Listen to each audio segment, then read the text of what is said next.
30,000 raw recruits, 200,000 battle-hardened troops, one narrow mountain pass, October 205 BC. The numbers say slaughter. The outcome says genius, because Han Xin walked into Jingxing Pass and walked out with a victory so impossible that it created sayings still spoken in China today. Fighting with your back to water. Death ground breeds survival. The man who commanded it died 9 years later accused of treason. The battle he won there changed the course of Chinese history and birthed a dynasty that would last 400 years. You need to understand what China looked like in 205 BCI. 16 years earlier, Emperor Qin Shi Huang died, and his dynasty collapsed within 3 years. The empire he built by crushing 6 kingdoms fell apart the moment his son lost control. Rebellions exploded everywhere. Hundreds of thousands died. 2 men rose from that chaos. Xiang Yu, a noble from Chu, a warrior who never lost a battle. Liu Bang, a peasant who became a bandit chief. They fought together against the Qin. When Qin fell in 206 BC, Xiang Yu carved China into 18 kingdoms like he was dividing spoils. He made himself hegemon king of Western Chu. He gave Liu Bang the remote Bashu region, far from power, far from home. Liu Bang took it. Then he started moving. By summer 205 BC, Liu Bang's general Han Xin had conquered the state of Wei. Han Xin was 29 years old. He'd been a low-level guard. Nobody listened to him. Xiang Yu ignored his advice, so Han Xin switched sides. Liu Bang's prime minister Xiao He saw something. He convinced Liu Bang to make Han Xin general. Now Han Xin moved north. He crushed the state of Dai, killed their prime minister Xia Yue at Wokshan. Then Liu Bang made a decision that should have destroyed everything. He ordered Han Xin's best troops south. Cao Shen, Han Xin's finest general. The veteran soldiers, all of them. Liu Bang needed them to fight Song Yu in the Central Plain, so Han Xin lost 70% of his army. What he had left were recruits, men who'd never seen combat, men who didn't know how to hold formation. Han Xin refused to stop. He marched east toward the Taihang Mountains. At the end of those mountains sat Jingxing Pass. Through that pass lay the Zhao heartland. Zhao had 200,000 soldiers waiting. Their king was Zhao Xie. Their prime minister was Chen Yu. Chen Yu had fought the Qin at Jiulu. He knew war, he also knew pride. The pass itself measured 30 miles through narrow mountain trails, so narrow that carriages couldn't pass side by side. Any army marching through would stretch for miles. Supply wagons at the back, fighting men at the front, vulnerable, exposed, perfect for ambush. Li Zuoju saw it. Li Zuoju was Chen Yu's advisor. They called him the Lord of Guangwu. He proposed a plan. Give me 30,000 cavalry. Let me take the mountain trails. I'll cut Han Xin's supply lines. Block his retreat. You stay at the eastern end of the pass. Build your fortifications. Don't fight, just wait.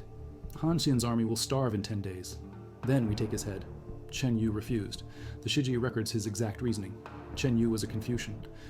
He prided himself on commanding with righteousness. He said he had no desire to win through ignoble means. He pointed out that his army was so superior to Han Xin's that he had no need for such strategy. He added that others would view them with contempt if they resorted to defeating such an inferior force through indirect means. Righteousness before tactics, numbers before strategy. Li Zuoju's face must have gone cold. Han Xin had spies in Zhao. Every commander did. It was standard practice. When Han Xin learned that Chen Yu rejected Li Zuoju's plan, Sima Qian records 3 words: big joy, dare. Han Xin was overjoyed. Then he dared to advance. Those 3 words tell you everything. Han Xin had calculated the odds. He knew the terrain. He knew his army was weak. He knew Chen Yu's army was massive. Without Li Zuoju's plan, he had a chance. With it, he had none. The night before the battle, Han Xin moved. He selected 2,000 light cavalry. Each man carried 1 red battle flag. Han flags. Bright, unmistakable. He sent them through a goat track in the mountains. Small trails, paths that cavalry could navigate but infantry couldn't.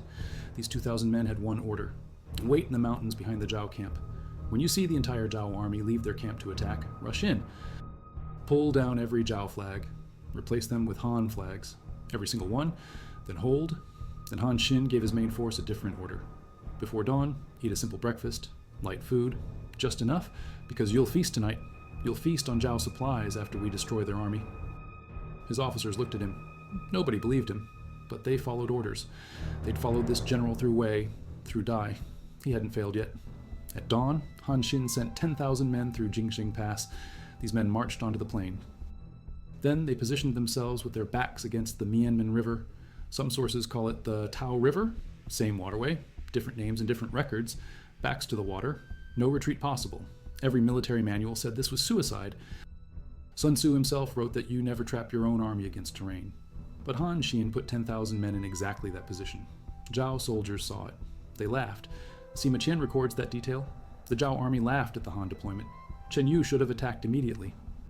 Caught those 10,000 men before Han Xin could bring the rest through the pass. But he didn't. Why? Sima Qian claims Han Xin calculated this correctly. If Chen Yu attacked right away, it would scare the advance guard back into the pass before Han Xin and the main force could emerge. Chen Yu wanted to destroy the entire Han army, not just the advance guard, so he waited. Let them all come through, trap them on the plain, then crush them. After the advance guard took position, Han Xin marched out with the rest of his forces, banners high, drums beating. The insignia of the general-in-chief displayed prominently. Han Xin wanted Chen Yu to see him, wanted Chen Yu to know exactly who commanded, wanted him angry, wanted him eager. Chen Yu ordered the attack. 200,000 men moved forward. The Zhao army outnumbered Han Xin's force by more than 6-1, maybe 7-1. Some sources say Han Xin had 30,000 total. Others say less than 20,000. The exact number doesn't matter. What matters is the ratio. Chen Yu had overwhelming numerical superiority. His soldiers were veterans. They'd held Zhao against rebels, against warlords. They knew formation. They knew killing. Han Xin's main force fought for a calculated length of time, long enough to be convincing, long enough for Chen Yu to commit more troops. Then Han Xin gave the signal. Feigned retreat. His forces abandoned their banners, abandoned their drums. These were huge losses. Banners identified units. Drums coordinated movement. Leaving them meant chaos. It meant rout. Chen Yu saw the abandoned standards. He saw Han Xin's forces running. He saw the advance guard open their ranks to receive the retreating troops. He saw victory. Chen Yu ordered pursuit, all of it. Every available man, chase them, destroy them, capture Han Xin alive, take Zhang Er alive. Zhang Er was with Han Xin. Zhang Er had been Chen Yu's sworn brother once. They'd fought the Qin together. Then they had a falling out. Zhang Er sided with Liu Bang. Chen Yu defeated him and took his kingdom. Now Zhang Er was back with an army. Personal hatred drove some of what happened next. The entire Zhao army poured out of their camp. They chased Han Xin's retreating forces. They crashed into the Han position by the river, and that's where everything changed. The 10,000 men by the river had no retreat. Water at their backs. Zhao army in front. Fight or drown. They fought ferociously. With the help of hastily built fortifications, they had to. There was nowhere to go. But more than that, Han Xin had told them what would happen. He'd positioned them there deliberately, told them the plan required them to hold this ground. They knew their general hadn't abandoned them. They knew the 2,000 cavalry were moving. The Zhao attack on the bridgehead proved indecisive. Chen Yu had sent his entire army. But that army was packed into a relatively narrow space where numbers mattered less. The river position was difficult to flank. The Han troops fought with death-ground desperation. Hours passed. The Zhao commanders started to regroup. They needed to pull back, reorganize, hit the Han position with fresh troops in better formation. That's when they saw it. Their camp. Bristling with red flags, Han flags, everywhere. 2,000 flags planted where 200,000 Zhao soldiers had left their gear, their supplies, their reserve position. It looked like the Han army had captured their entire base. Like Han Xin had split his forces and ambushed them from behind. Like they were surrounded. If you value documented military history and precise tactical analysis like this, subscribe. It's the best way to support our work. Also comment from which city you're hearing this from. This script is researched and factual, using sources from Sima Qian's Shiji, written around 90 BC and considered the foundational historical text of China, and Burton Watson's translation, Records of the Grand Historian Dai Jimyingde, published by Columbia University Press and recognized as the authoritative English rendering of the original chronicle. Wikipedia's Battle of Changping entry, last updated August 22, 2025. Synthesizes multiple academic sources, including Richard Gabriel's The Great Armies of Antiquity from Greenwood Publishing. Now back to the information. Panic. The Zhao soldiers panicked. Their officers couldn't restore order, couldn't stop the rout, because every man thought the same thing. The Han captured our camp. Our king is dead. Our commanders are dead. We're surrounded. We're finished. Individual soldiers started running. Then squads, then units. Cohesion collapsed. Chen Yu tried to rally them, killed deserters himself, tried to hold formation, failed. The army disintegrated. Han Xin saw it. He signaled it. The main Han force charged from the front. The 2,000 cavalry charged from the rear. The 10,000 by the river charged. Chen Yu's 200,000 became a mob. The Zhao army broke. Chen Yu died on the bank of the river, killed in the fighting. King Zhao Xie was captured alive. The battle ended. Han Xin controlled the field. At the feast afterward, Han Xin's officers asked him to explain. They'd won, they were alive, but they still couldn't understand the deployment. Backs to water. Death ground. Why? Han Xin told them straight, I command a smaller army, raw recruits, many inexperienced. I'm not a general of high renown. Not yet. I had to force everyone to fight hard, had to put them in a position where retreat meant death, where the only option was forward. That created the saying, you achieve survival by fighting from a position of certain death, placed in death ground and they will survive. The victory at Jingxing happened in October 205 BC. 1 month later, in November 205 BC, Yingbu defected from Xiangyu. Yingbu was the king of Zhujiang, one of Xiangyu's most important allies. He switched to Liu Bang's side. The timing isn't coincidence. Han Xin's victories in the north proved Liu Bang could win, proved he had generals who understood warfare at the highest level. Yingbu saw which way the wind was blowing. Zhang Tu, king of Yan, joined Liu Bang around the same time. The northern conquests were changing the political map, but Jingxing didn't complete the Han conquest of Zhao. Not even close. In 204 BC, Han Xin continued campaigning in Zhao. He won 2 more battles against Zhao forces. One at a place called Zhao Kuo, another at a location that's no longer recorded, lost to history, but he captured Handan, the Zhao capital. Then he pursued King Zhao Xie to Xianggu and killed him there. Zhao fell. The entire kingdom. Xiang Yu sent Chu forces into Zhao, sent them twice. Tried to wrest control of the state. Han Xin crushed both expeditions. The north belonged to Han now. The numbers from Jingxing need examination. Ancient Chinese sources frequently record armies in the hundreds of thousands. Some historians question these figures. But the records of the Grand Historian specifically states Chen Yu's army as 200,000. Zhao claimed 200,000 troops. Modern scholars like Kiyoshi Miyake note that even if the actual number was lower, conservatively at least 100,000 troops defended Jingxing Pass. The ratio still favored Zhao by at least 3-1, probably more like 5-1. Han Xin's forces are recorded as less than 20,000 in some sources, around 30,000 in others. Most scholars place the Han army between 20,000 and 30,000. The point remains, Han Xin was outnumbered by a massive margin. The feigned retreat tactic wasn't new. Commanders had used false retreats before. Hannibal used variations at Cannae in 216 BC, 10 years before Jingxing. But what made Han Xin's version brilliant was the layering, the death ground position by the river, the abandoned banners and drums to make the retreat look authentic, the 2,000 cavalry waiting to exploit the empty camp. The psychological warfare of replacing every Zhao flag with Han flags. Each element supported the others. Remove one and the plan fails. Chen Yu's army stays disciplined, doesn't chase, doesn't abandon camp, doesn't panic. Li Zuoju's rejected strategy deserves attention. He proposed cutting supply lines and blocking retreat. Classic attritional warfare. Force the enemy to surrender without fighting. Chen Yu's refusal stemmed from Confucian principles about righteous conduct. But righteousness in war is a luxury. Chen Yu commanded 200,000 men. He should have used every advantage. Should have trapped Han Xin in the mountains. Should have starved him out. Instead, Chen Yu let pride dictate tactics. Let philosophical ideals override military reality. Han Xin used that weakness, exploited Chen Yu's predictability, counted on him fighting conventionally. The terrain at Jingxing Pass mattered more than anything. The pass stretched 30 miles through the Taihang Mountains. Narrow, winding, difficult for large armies, perfect for ambush, perfect for blocking supply lines. But once both armies emerged onto the plain at the eastern end, the terrain favored the larger force, unless you did something unconventional, something that turned terrain into advantage. That's what Han Xin did with the river position. He took terrain that should have been a death trap and made it a fortress, made it the anchor point for his entire strategy. The 2,000 cavalry ride through mountain trails in darkness needs appreciating. Small paths, goat tracks, navigate at night, carry battle flags. Stay hidden from Zhao sentries. Wait for the right moment. Then strike. These weren't elite troops. Han Xin had sent his elite troops south. These were the same raw recruits, but they executed a night march through difficult terrain, maintained discipline, hit their timing perfectly. That level of coordination speaks to Han Xin's ability to train and command. After Jingxing, Han Xin's reputation exploded. He became known as one of the most brilliant military commanders in Chinese history. His name sits alongside Sun Tzu, alongside Zhuge Liang.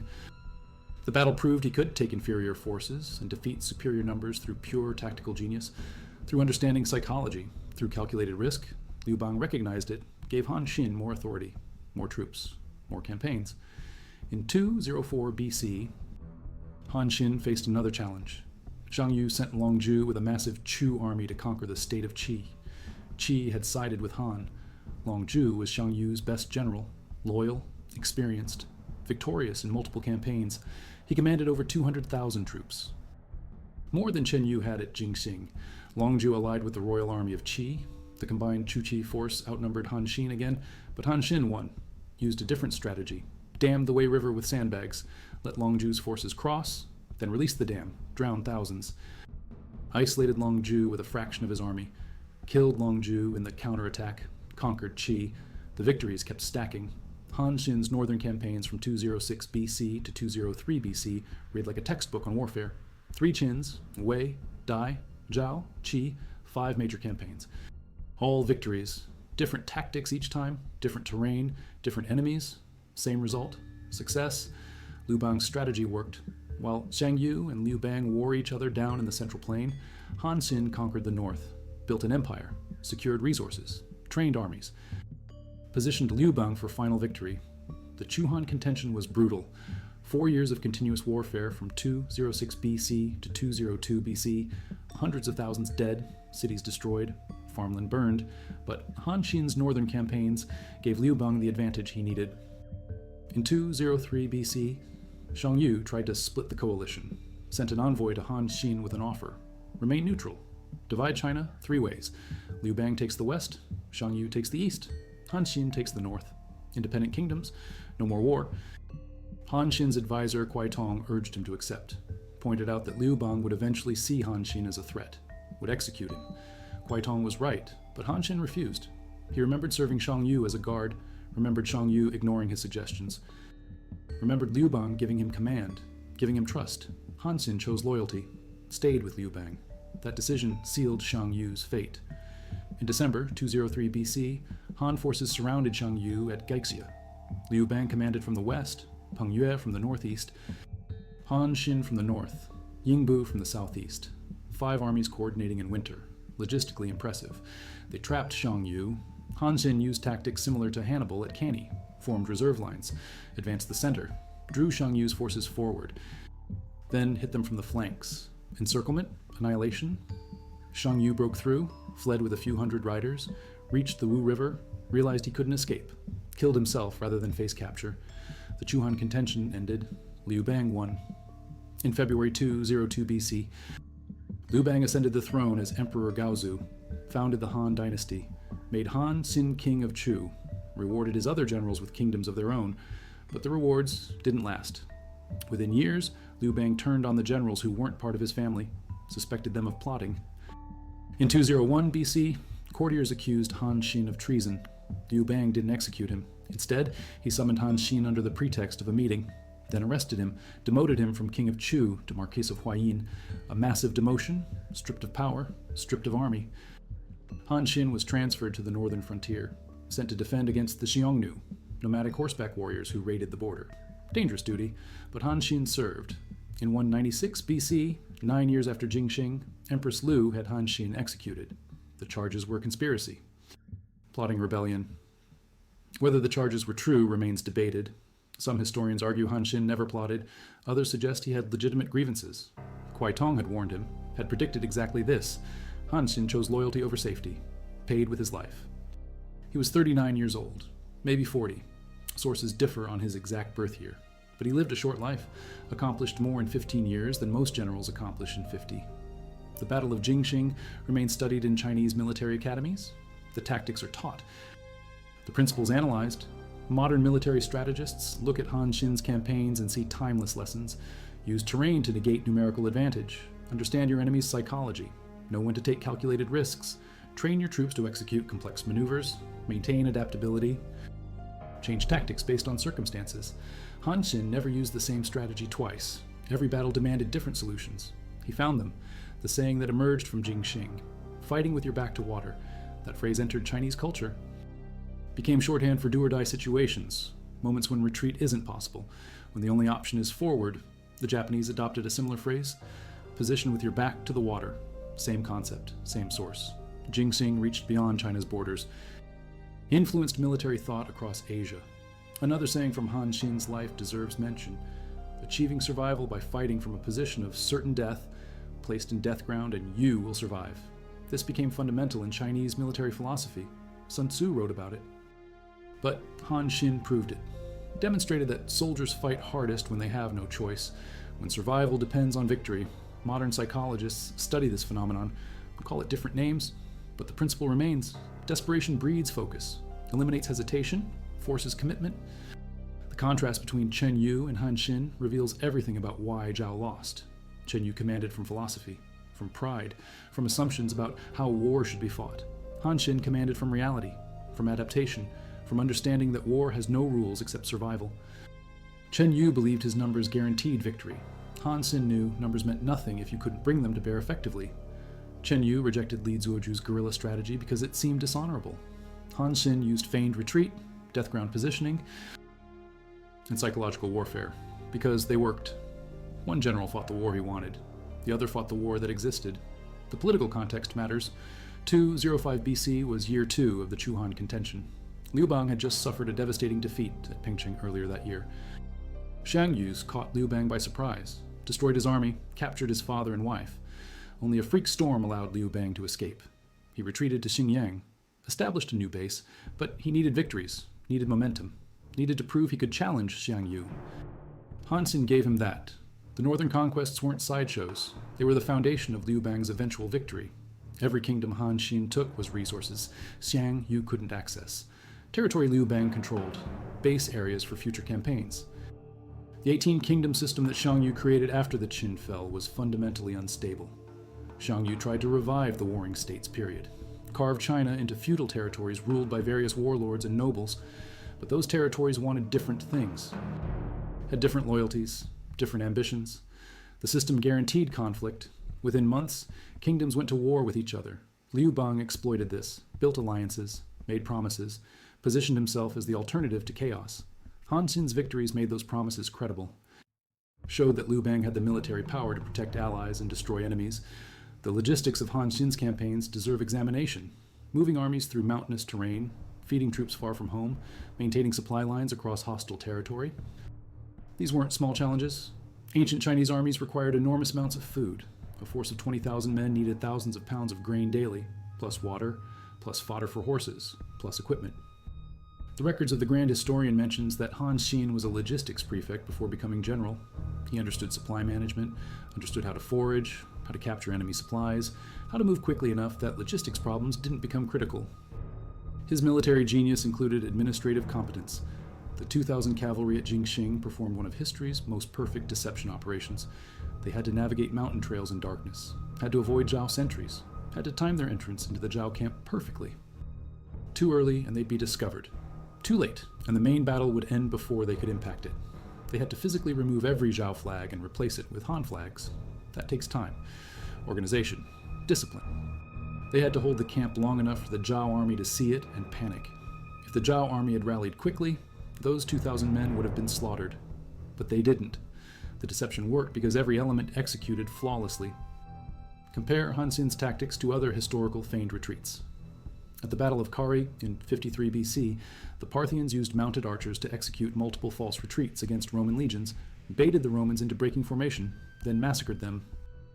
At the Battle of Hastings in 1066 AD, William the Conqueror's Norman cavalry used feigned retreat to break the English shield wall, drew Harold's forces down from the hill, exposed them to counterattack, but these retreats worked primarily through repetition. The Parthians retreated multiple times over hours. The Normans retreated in waves. Han Xin's retreat happened once. The deception needed to be perfect the first time. No second chances. No time to adjust if Chen Yu saw through it. The death ground principle appears throughout military history. At the Battle of Marathon in 490 BC, the Athenians fought with the sea at their backs. Nowhere to retreat. They broke the Persian center through sheer ferocity. At the Battle of Thermopylae in 480 BC, 300 Spartans held a narrow pass against hundreds of thousands of Persians, fought to the last man. At the Battle of Alesia in 52 BC, Julius Caesar besieged Vercingetorix while simultaneously being besieged by Gallic reinforcements. Caesar's legions were trapped between two enemies. They fought through it, won both battles. Death ground isn't unique to Han Xin, but the deliberate creation of death ground as strategy is rare. Most commanders try to give troops room to maneuver, room to retreat if necessary. Han Xin eliminated that option, made death ground the foundation of his tactical approach. The river position itself offers lessons. The Mianmen River wasn't particularly wide, wasn't particularly deep, but it didn't need to be. It just needed to be an obstacle. Something that prevented easy retreat, something that focused minds. The Han troops at the river built hasty fortifications, dug ditches, created defensive works. These weren't elaborate structures, no time for that, but they provided some cover, some advantage. Combined with the river at their backs, the fortifications created a defensive position that was difficult to flank and impossible to retreat from. That's all Han Xin needed. Chen Yu's contempt for Han Xin proved fatal. He viewed Han Xin as inferior. A successful general, yes, but not someone who could threaten a force as large as Zhao's.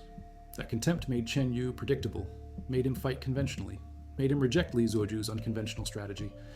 If Chen Yu had respected Han Xin's tactical ability, he would have been more cautious, would have accepted Li Zuoju's plan, would have trapped Han Xin in the mountains.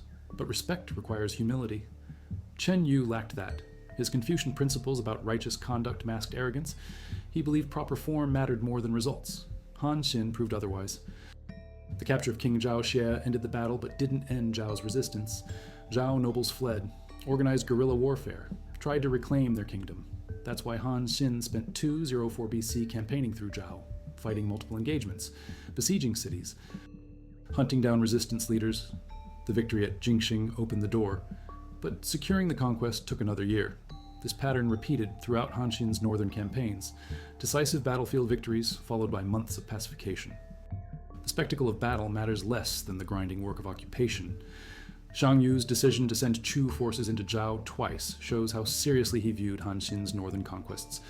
Shang Yu was fighting Liu Bang in the Central Plain, engaged in a war of attrition, but he diverted resources to try to reclaim Zhao, sent armies north when he needed every soldier to fight Liu Bang. Han Xin crushed both expeditions. That forced Shang Yu to make a choice, either commit even more resources to the north and risk losing in the Central Plain, or accept that the north was lost. He chose the latter. That decision sealed his fate. By 203 BC, Han Xin controlled enough territory and resources to bring overwhelming force against Xiang Yu at Gaixia. The Battle of Wei River in 204 BC showed Han Xin's adaptability. Longzhu commanded over 200,000 Chu and Qi troops, outnumbered Han Xin again, but the terrain was different. The strategic situation was different. The enemy was different. So Han Xin used different tactics. Dammed the river, let the enemy cross, release the dam, drowned thousands. Classic engineering warfare. The tactic worked because Han Xin understood water, understood rivers, understood that nature could be weaponized. Longzhu died in that battle. Xiang Yu lost his best general, lost his chance to reclaim the north. The psychological element of Han Xin's strategies deserves emphasis. At Jingxing, the sight of Han flags in the Zhao camp created instant panic. Not because the flags themselves were dangerous, but because they represented something terrifying. Encirclement, betrayal, defeat. The Zhao soldiers saw those flags and their discipline collapsed. That's psychological warfare at its finest, creating a symbol that triggers specific emotional responses. Modern militaries study this. Call it information warfare, psychological operations, but the principle is ancient. Control what the enemy sees, control what they believe, control their actions through their perceptions. If you value documented tactical innovation and historical analysis like this, subscribe. It's the best way to support our work. Also comment from which city you're hearing this from. This script is researched and factual, using sources from the primary chronicle Shiji by Sima Qian, completed around 86 BC, which documents this period from first-hand accounts and official records, available just a century after the events. The English translation by Burton Watson, published by Columbia University Press in 1993, provides scholarly annotations cross-referencing archaeological evidence. The Battle of Jingxing Wikipedia entry, sourced from Richard Gabriel's The Great Armies of Antiquity, published by Greenwood in 2002, offers comparative analysis with other ancient battles. Additional verification comes from Kiyoshi Miyake's The Military History of Qin, published in 2013, which examines contemporary Chinese military practices and verifies army size claims through administrative records. Now back to the information. The training required for Han Xin's tactics can't be overstated. These weren't elite troops. They were recruits, men pulled from farms, from villages, given basic weapons training, then marched into combat against professional armies. But Han Xin drilled them, taught them formations, taught them to follow signals, taught them to trust their commanders. The 10,000 men by the river held for hours because they believed their general had a plan, because they had been trained to execute under pressure. That level of discipline doesn't happen by accident. It requires leadership, requires trust, requires competence at every level of command. The abandoned banners and drums were a masterstroke. In ancient Chinese warfare, banners identified units, coordinated movement. Soldiers followed their banner. If you lost your banner, you were lost. Drums provided rhythm, timing, signals. Without drums, coordination became impossible. By abandoning both, Han Xin made his retreat look catastrophic, made it look like his army had broken completely. Chen Yu saw those abandoned standards and believed victory was certain, committed everything to the pursuit. That's when he lost. The geographic positioning of the battle tells its own story. Jingxing Pass sits in present-day Hebei province, northwest of Goping. The Taihang Mountains run north to south, created a natural barrier between the western territories and the Zhao heartland. Control the pass, and you control access. Chen Yu positioned his army at the eastern end, gave himself the defensive advantage. But he surrendered that advantage the moment he chased Han Xin onto the plain, left his fortified position, left his camp, gave Han Xin exactly what he needed, open terrain where maneuver mattered more than numbers. The aftermath of Jingxing rippled through the Chinese political landscape. Yingbu's defection in November 205 BC changed the balance of power. Yingbu controlled Zhujiang, controlled resources, controlled territory in the south. When he switched sides, Xiang Yu lost a major ally, lost access to southern supply lines, lost strategic depth. Zhang Tu's defection did the same in the north. State of Yan joined Liu Bang, more territory, more resources, more legitimacy. Each defection made Liu Bang stronger, made Xiang Yu weaker. Han Xin's victories drove those defections, proved Liu Bang could win. The execution of Han Xin in 196 BC remains controversial. Some historians argue Empress Lu manufactured the conspiracy charges, that Han Xin was innocent, that his execution was purely political. Others point to evidence that Han Xin did plot rebellion, that he contacted Chen Shi, a general who had already rebelled, that he planned to strike when Liu Bang was away fighting the Xiongnu. The truth is, probably somewhere between, Han Xin had grievances, had been humiliated, stripped of power, demoted, watched lesser generals receive rewards he'd earned. Whether that translated into actual conspiracy depends on which sources you trust. But the outcome is clear. He died. The man who won the north for Liu Bang, who made the Han dynasty possible, executed for treason 9 years after his greatest victory. The strategic lessons from Jingxing transcend time and place. Use deception to neutralize numerical superiority. Create conditions where your advantages matter and enemy advantages don't. Understand enemy psychology and exploit predictability. Train your forces to execute complex operations under stress. Position your forces to maximize their strengths and minimize their weaknesses. These principles apply to modern warfare as much as ancient. The technology changes, the weapons change, the principles remain constant. The comparison to Cannae deserves deeper examination. Hannibal at Cannae in 216 BC used double envelopment, drew the Roman center forward, held it with Gallic and Spanish infantry, then closed the wings with African heavy infantry and Numidian cavalry. Surrounded and destroyed an army twice his size, killed 70,000 Romans. Han Xin at Gaixia in 203 BC used similar tactics, advanced the center, drew Xiang Yu forward, hit him from multiple directions, surrounded him. Both battles demonstrate the same principle. Superior position defeats superior numbers. But Hannibal had veteran troops, had cavalry superiority, had tactical advantages beyond just positioning. Han Xin at Jingxing had none of that, just raw recruits and a perfect understanding of psychology. Chen Yu's death on the riverbank ended more than just his life. It ended a political vision. Chen Yu represented the old warring states order, believed in traditional warfare, traditional hierarchy, traditional values. His death symbolized the death of that system. Liu Bang represented something different, meritocracy, peasants rising to power based on ability, generals chosen for competence rather than birth. Han Xin embodied that new order, born poor, rose through talent, commanded armies that defeated nobles. The Battle of Jingxing wasn't just military. It was social revolution, old order against new, old order lost. The role of Zhang Er in the battle often gets overlooked. Zhang Er was Chen Yu's former sworn brother. They'd fought the Qin together, revived the state of Zhao together, then split over strategy. Zhang Er wanted to risk his army against the Qin at Julu. Chen Yu refused, called it suicide. Zhang Er never forgave that.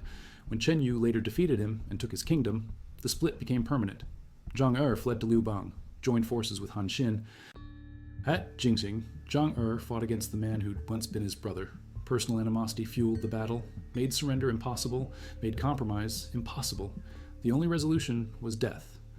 The saying about fighting with your back to water entered not just Chinese culture, but East Asian culture broadly.